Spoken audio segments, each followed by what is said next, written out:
Hello दोस्तों। तो चलिए फिर से सुनते हैं कहानी का अगला भाग, पार्ट 5, अक्टूबर जंक्शन। मिलते हैं बनारस के घाट पे चित्रा और सुदीप के साथ। चलिए सुनते हैं कहानी। 11 अक्टूबर 2010, सुबह 6 बजे, 80 घाट, बनारस। सुदीप और चित्रा को घाट पहुंचने में थोड़ी सी देर हो गई। इसकी वजह चित्रा नहीं थी, वो तो तुरंत ही तैयार हो गई थी, लेकिन सुदीप ने ही वॉशरूम में कुछ ज्यादा टाइम लगा दिया। खैर, होटल से निकलते हुए सुदीप ने रिसेप्शन पर कार के लिए कहा तो चित्रा ही बोली, पागल हो क्या, ऑटो से चलते हैं। दौड़ते भागते दोनों घाट पर पहुंचे। चित्रा ने पहले से एक नाव वाले को फिक्स कर रखा था। जैसे ही दोनों नाव में बैठे, एक बाबा आकर नाव में बैठ गए। हालांकि दोनों ने पूरी नाव बुक की हुई थी, लेकिन बाबा ने हिलने का नाम नहीं लिया। नाव वाले ने बाबा को 2-4 बनारसी गालियां भी दी, लेकिन सुदीप ने नाव वाले को इशारा किया कि बाबा को साथ में चलने दिया जाए। सर, आप जानते नहीं है बाबा को, ये आदमी है, ये आदमी हैंडपंप है, कितना अंदर है पता नहीं, कुछ उल्टा सीधा बोल देगा, पहले भी कई कस्टमर खराब कर चुका है। बाबा ने तुरंत जय भोलेनाथ बोलकर आसमान की ओर देखा। नाव वाला बाबा से अच्छा खासा गुस्सा था। वो दोबारा बोला, साहब, जितनी देर भांग पीता है बस उतनी देर होश में रहता है ये बाबा। जैसे ही नाव चलकर घाट से थोड़ी दूर आई तो नाव वाला बोला, नौकरी चाकरी बेटी बेटा जो मांगना है गंगा जी से मांग लीजिए। चित्रा बोली, रिटायरमेंट मांग लो। ये सुनकर नाव वाला बोला, अभी तो भैया की नई नौकरी होगी, दीदी आप अभी से रिटायरमेंट मांगने लगी। यह सुनकर सुदीप ने नाव में पड़ा एक कंकड़ गंगा में फेंकते हुए कहा, अच्छी नौकरी ही मांग लेता हूं। ये बोलकर सुदीप ने आंखें बंद कर दी। नाव वाला देख रहा था कि चित्रा ने आंखें बंद नहीं की हैं। वो बोला, दीदी आप भी सच्चे मन से कुछ भी मांग लीजिए, गंगा मैया सदियों से सब दे रही हैं। उधर बाबा ये सब कुछ देखकर चुप थे। सुदीप ने आंखें खोलकर कहा, बाबा कुछ सुना दीजिए। बाबा के हाथ में मंजीरा था। बाबा ने कोई जवाब नहीं दिया। वो सुदीप की ओर से चेहरा हटाकर आसमान की तरफ देखने लगे और 2 मिनट बाद सुनाना शुरू किया।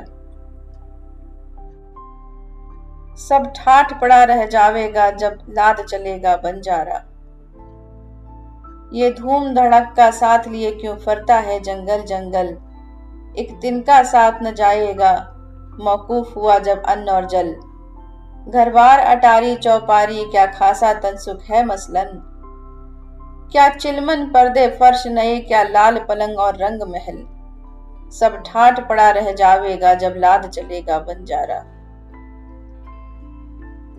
बाबा सुनाते हुए बिल्कुल ऐसे मगन हो गए थे जैसे भोले बाबा से सीधा कांटेक्ट हो गया। बाबा सुनाने के बाद जब चुप हुए तब चित्रा ने पूछा, बाबा आप जो सुना रहे थे वो कबीर दास का है ना? बाबा गुस्सा होते हुए बोले, नजीर अकबराबादी नाम का बड़ा शायर हुआ था बेटी, वो भी कबीर था। तुझमें मुझमें इस लड़के में सबके अंदर कबीर है। इसके बाद बाबा बहुत देर तक कुछ न कुछ गाते रहे, लेकिन सुदीप को सब ठाठ पड़ा रह जावेगा जब लाद चलेगा बंजारा वाली लाइन चिपक गई। बाबा को नदी के पार रामनगर महल की तरफ जाना था। बाबा नदी की दूसरी तरफ उतर गए। बाबा जब नाव से उतरकर जा रहे थे तो सुदीप ने उनको वापस बुलाया। उसकी जेब में करीब 7,000 रुपए कैश था। उसने सब उठाकर बाबा के हाथ में रख दिया। बाबा ने मजीरा बजाया और सुदीप के कान के पास आकर धीरे से बोले, जय भोलेनाथ, परेशान मत हो, जितना लुटाएगा उतना ही आनंद आएगा, तो कबीर है कबीर। सुदीप ने और कुछ भी सवाल पूछना चाहा, लेकिन बाबा ने कोई जवाब नहीं दिया। बस नदी के पास से मुट्ठी भर रेत उठाकर हवा में छोड़ दी। रेत कुछ देर तक उड़ती हुई नीचे रेत में जाकर मिल गई। नीचे पड़ी हुई रेत को देखकर ये पहचानना मुश्किल था कि हवा से उड़कर कौन सी रेत गिरी थी। बाबा धीरे धीरे चलते हुए नजरों से ओझल हो गए। हवा में रेत के मिलने और फिर रेत से रेत में मिल जाने के हजारों मतलब हो सकते हैं। जैसे कि हर आदमी एक दिन रेत ही बन जाएगा, रेत जिसमें बैठकर लोग जिंदगी के बारे में बातें करेंगे। सुदीप को अपना मतलब तब भी नहीं मिला था। नाव वाला बोला, क्या सर, ये बाबा कुछ भी बोलता है, आपको इतने पैसे नहीं देने चाहिए थे। सुदीप कुछ नहीं बोला। चित्रा ने भी यही बात कही। तुम पागल हो क्या? कोई पैसे ऐसे उड़ाता है? इससे अच्छा तो किसी अनाथालय में पैसे दे देते। चित्रा यार प्लीज। सुदीप ने चित्रा को चुप रहने का इशारा किया। इसके बाद चित्रा ने कुछ भी बोलना ठीक नहीं समझा। सुदीप अभी तक नदी के किनारे वाली रेत को देख रहा था। सूरज अब तक ठीक से उग चुका था। सुदीप कभी घड़ी नहीं पहनता था, इसलिए उसने नाव वाले से टाइम पूछा। नाव वाले ने बताया कि करीब 7:30 बज चुके हैं। थोड़ी देर हो गई, सुदीप बोला। बनारस में किसी बात के लिए कभी देर नहीं होती, चित्रा ने स्टाइल मारते हुए कहा। देर नहीं हुई तो ये बताओ कि तुम्हें लाइफ से चाहिए क्या? छोड़ो यार, तुम भी कहाँ इतना बड़ा सवाल लेकर बैठ गए। नहीं बताना। अरे बताओ। बोला तो नहीं बताना। ऐसे कैसे नहीं बताना, बताओ। सुदीप के बार बार पूछने पर चित्रा ने आखिर बता ही दिया।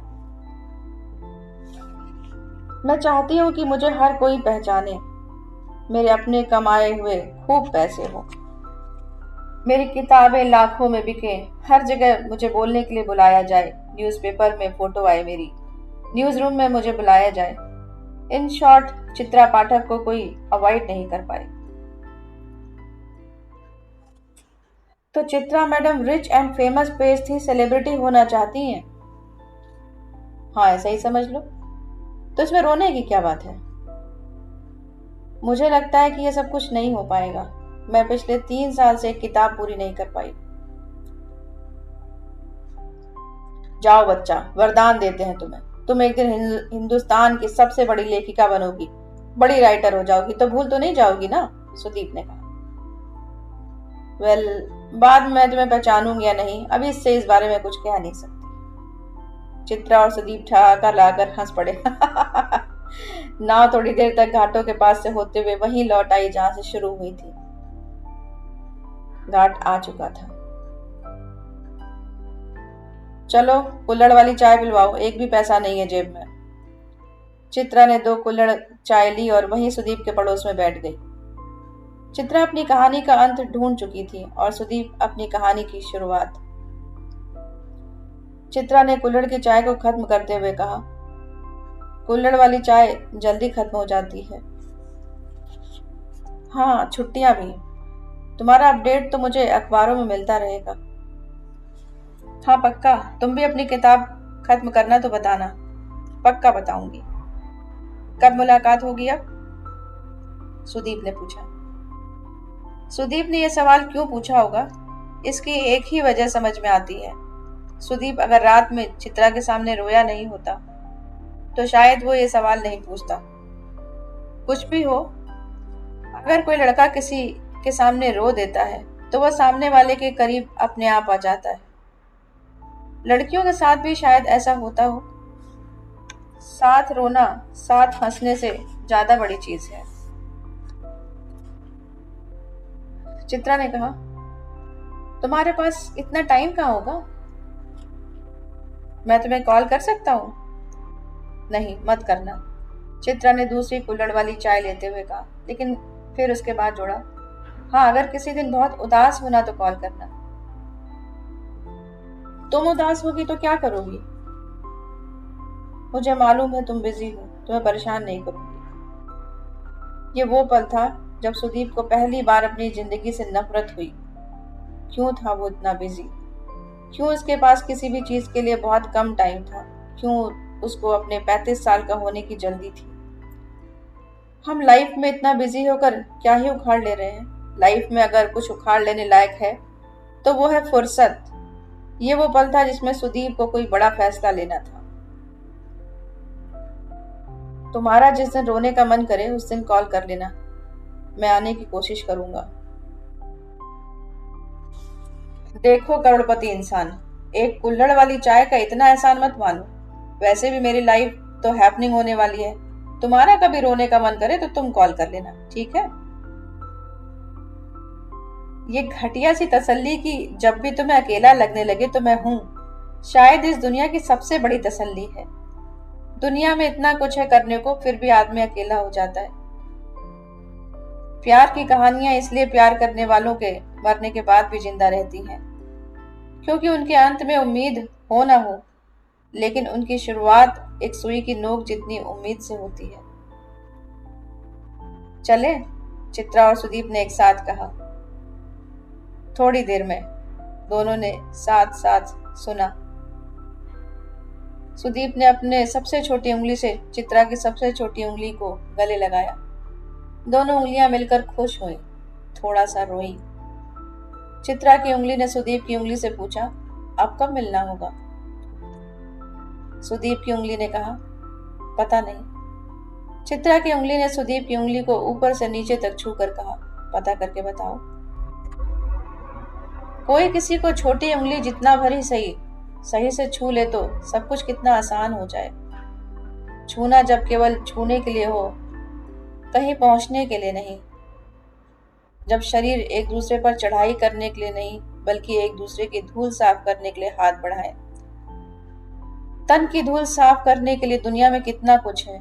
मन की धूल कि दुनिया में कोई औकात ही नहीं। क्या हम ऐसा कर सकते हैं कि साल में कम से कम एक बार मिले? सुदीप ने पूछा। बहुत ही खराब आइडिया है, चित्रा ने कहा। 2 साल में एक बार? उससे भी खराब प्लान है, चित्रा ने कहा। छोटी उंगलियां एक दूसरे में उलझी हुई उदास थीं। गंगा बनारस तक आते आते ठहर जाती है, ताकि उसके पड़ोस में बैठे लोग भी ठहर सकें। हम तब मिलेंगे जब या तो बहुत खुश हो या फिर बहुत उदास हो, चित्रा ने कहा। ऐसे तो शायद कभी मिलना ही ना हो। प्लान नहीं करते हैं सुदीप, मिलना होगा तो मिल लेंगे। चलो ये भी ठीक है। फ्लाइट कितने बजे की है तुम्हारी? 5:30। और तुम्हारी? 6 बजे। चलो एक काम करता हूँ, एयरपोर्ट साथ चलते हैं, मैं तुम्हें होटल से ले लूंगा। तुम मुंबई जा रहे हो? हाँ, तुम बोलो तो दिल्ली से होते हुए चला जाऊं। फ्लर्ट तुम पर बिल्कुल भी सूट नहीं करता, चित्रा घाट से उठ गई। दोनों वहां से चल दिए। पास पड़ा कुल्हड़ कूड़ेदान में छलांग लगाकर टूट गया और टूटकर दोनों कुल्हड़ एक हो गए। गंगा जी ने दोनों को अस्सी से जाते हुए देखा। पिज्जेरिया के वेटर ने दोनों को एक साथ देखकर हवा में आंख मारी। 11 अक्टूबर 2010 शाम 4:30 बजे, बनारस एयरपोर्ट। सुदीप के हाथों में मुराकामी की वही किताब थी जो चित्रा ने उसे एक दिन पहले दी थी। चित्रा वहीं सुदीप के साथ बैठी हुई थी। उनकी अभी तक की बातें बहुत ही बोरिंग टाइप की थी, जैसे कि अगर तुम मुंबई आना तो मिलना, अगर तुम दिल्ली आना तो बताना, तुम अगर किताब खत्म करना तो बताना, तुम अगर अपने शेयर बेचना तो बताना। सुबह 9 बजे से शाम 4:30 बजे में ही दोनों के बीच कुछ दूरी आ गई थी। चित्रा और सुदीप दोनों के लिए ऐसे किसी अजनबी से मिलना नया था। उन्हें समझ नहीं आ रहा था कि क्या बोले और क्या नहीं। बस एक बात तय थी कि उन्हें कुछ न कुछ बोलना था। चित्रा के हाथ की छोटी वाली उंगली बेचैन थी। सुदीप के हाथ की छोटी उंगली ठीक उतना ही बेचैन थी। बातें होते होते रुक जा रही थी, कहीं पहुंच ही नहीं रही थी। उंगलियां अगली बार मिलने का कोई वादा चाहती थी। चित्रा की फ्लाइट का अनाउंसमेंट शुरू हो चुका था। उसकी फ्लाइट के सभी लोग लाइन में लग गए। वो वही कुर्सी पर सुदीप के पास बैठी रही। धीरे धीरे लाइन छोटी होती जा रही। उस फ्लाइट में हर चढ़ने वाले को ट्रेन के जनरल डिब्बे में चढ़ने जितनी जल्दी थी। लाइन में बस जब 2-3 लोग बचे थे तो सुदीप ने कहा, फ्लाइट छोड़ ही रही हो तो मुंबई चलो साथ में। मुंबई आकर क्या करूंगी? थोड़ा रो लेना, फिर कभी आऊंगी, चित्रा ने सुदीप की शर्ट के धागे को हटाते हुए कहा। फिर कभी नहीं आता, सुदीप ने एकदम सीरियस होकर चित्रा की आंखों में देखते हुए कहा। फ्लाइट का अनाउंसमेंट शुरू हो चुका है। चित्रा ने अपनी आंखों के समंदर को अपने रुमाल में कैद कर लिया। वो सुदीप को गले लगाकर उसके कान में फुसफुसाई, फिर कभी जल्द ही आएगा। जाने से पहले चित्रा ने सुदीप की किताब को उसके हाथ से छीना और जहां उसने 10 अक्टूबर 2010 की तारीख डाली थी, वहां पर उसने लिखा 10 अक्टूबर 2011, बस 1 साल बाद मिलते हैं। इसके नीचे चित्रा ने अपना नंबर लिखा। फ्लाइट अटेंडेंट ने चिल्लाना शुरू कर दिया, last call for the guest flying to Delhi. Chitra ने चलना शुरू किया। सुदीप ने चित्रा के लिखे हुए को छू कर देखा। सुदीप की छोटी उंगली अब खुश थी। उसने पूरे हाथ को खींचकर हवा में उठाया ताकि वो चित्रा को हाथ हिलाकर बाय बोल सके। चित्रा बिना पीछे मुड़े फ्लाइट में घुस गई। उसने फ्लाइट में घुसने के बाद पीछे मुड़कर देखा। खुश होना कितना आसान है अगर उसको एक तारीख से जोड़ दिया जाए। दुनिया को 10 अक्टूबर 2011 का इंतजार था। दोस्तों, उम्मीद है कहानी पसंद आ रही होगी, और पसंद आ रही है तो लाइक कीजिए, शेयर कीजिए, सब्सक्राइब कीजिए and hit the bell icon, जिससे कि आगे के सभी कहानियों के नोटिफिकेशन मिलते रहें। तो सुनते रहिए कहानी, बने रहिए हमारे साथ। Story time with Aarti. Thank you so much.